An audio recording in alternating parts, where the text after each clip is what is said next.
ఆదికాండము 14వ అధ్యాయము. షీనారు రాజైన అమ్రాపేలు, ఎల్లాసరు రాజైన అర్యోకు, ఏలాము రాజైన కదొర్లాయోమెరు, గోయీయుల రాజైన తిదాలు అనువారి దినములలో వారు సొదొమ రాజైన బెరాతోను, గొమొర్రా రాజైన బిర్షాతోను, అద్మా రాజైన షినాబుతోను, సెబోయీయుల రాజైన షెమెబెరుతోను, సోయరను బెలరాజుతోను యుద్ధము చేసిరి. వీరందరూ ఉప్పు సముద్రమైన సిద్దీము లోయలో ఏకముగా కూడి 12 సంవత్సరములు కదొర్లాయోమెరుకు లోబడి 13వ సంవత్సరమున తిరుగుబాటు చేసిరి.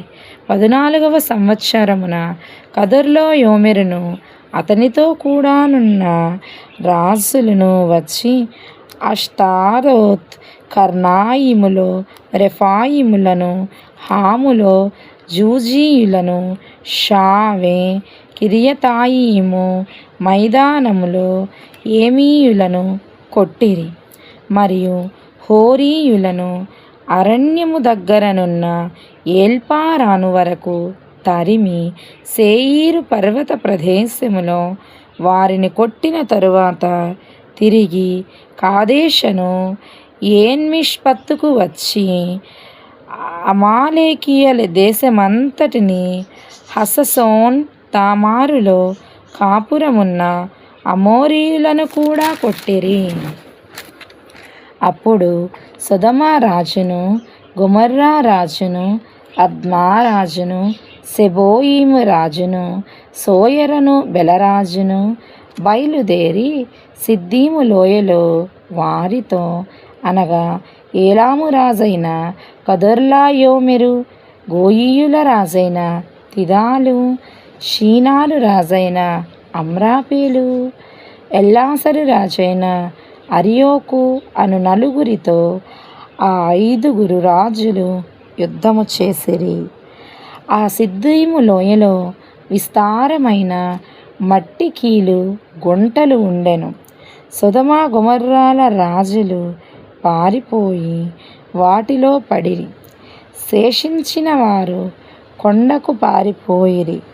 అప్పుడు వారు సొదొమ గొమొర్రాల ఆస్తి యావత్తును, వారి భోజన పదార్థములన్నీ పట్టుకొని పోయిరి. మరియు అబ్రాము సహోదరుని కుమారుడైన లోతు సొదొమలో కాపురముండెను గనుక అతనిని, అతని ఆస్తిని పట్టుకొని పోగా తప్పించుకొనిన ఒకడు వచ్చి హెబ్రీయుడైన అబ్రామునకు ఆ సంగతి తెలిపెను. అప్పుడతడు ఎష్కోలు సహోదరుడును ఆనేరు సహోదరుడునైన మమ్రే అను అమోరీయుని ఏలోను వనములో కాపురముండెను. వీరు అబ్రాముతో నిబంధన చేసుకొనినవారు. అబ్రాము తన తమ్ముడు చెరపట్టబడినని విని తన ఇంట పుట్టి అలవరచబడిన 310 మండుగురిని వెంటబెట్టుకొని దాను మట్టుకు ఆ రాజులను తరిమెను. రాత్రివేళ అతడును అతని దాసులను వారికెదురుగా మొనలు తీర్చి వారిని కొట్టి దమస్కునకు ఎడమ తట్టునున్న హోబా మట్టుకు తరిమిరి. ఆస్తి యావత్తు తిరిగి తెచ్చి తన తమ్ముడైన లోతును, అతని ఆస్తిని, స్త్రీలను, ప్రజలను తిరిగి తీసుకొని వచ్చెను. అతడు కదొర్లాయోమెరును అతనితో కూడానున్న రాజులను ఓడించి తిరిగి వచ్చినప్పుడు సొదొమ రాజు అతనిని ఎదుర్కొనుటకు రాజు లోయ అను షావే లోయ మట్టుకు బయలుదేరి వచ్చెను. మరియు షాలేము రాజైన మెల్కీసెదెకు రొట్టెను, ద్రాక్షారసమును తీసుకొని వచ్చెను.